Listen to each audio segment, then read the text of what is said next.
கஞ்சிங்க கொஞ்சம் இஞ்சி ஒரு 10 பூண்டு பல் ஒரு ஸ்பூனு சோம்பு எல்லாம் ரெடியாக போட்டாச்சு. ஒன்றா போட்டே அரைச்சிடலாம்.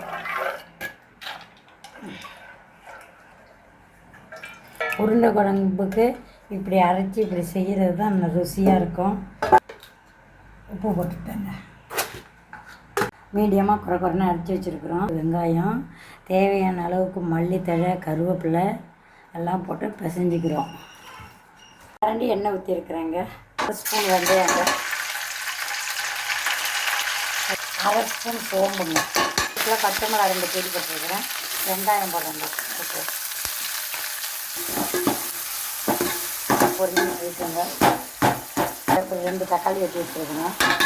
தேவையான அளவுக்கு உருண்டை குழம்புக்கு உப்புங்க, உப்பு போட்டு மஞ்சள் தூளுங்க, மிளகாத்தூளுங்க, இதெல்லாம் கலந்த தூள் தான். ஒரு கரண்டி, அரை கரண்டி இங்கே 2 லிட்டர் தண்ணிங்க. குழம்பு தேவையோ உருண்டை குழம்புக்கு கொஞ்சம் தண்ணியாக தான் இருக்கணும். மீன் குழம்பு அளவுக்கு தாங்க. ஒரு எலுமிச்சம்பழம் அளவுக்கு கொஞ்சம் புளி, அவ்வளோதாங்க. ஃபிஷ் கறி மாரி தான்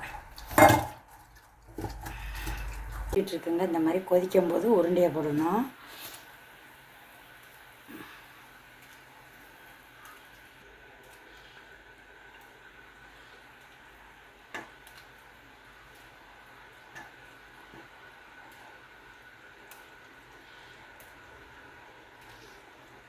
குழம்பு உருண்டை போட்டுட்டேன், கொஞ்சம் வேகட்டும். உருண்டை குழம்பு ரெடிங்க. இங்கே பாருங்கள் எப்படி இருக்குன்னு.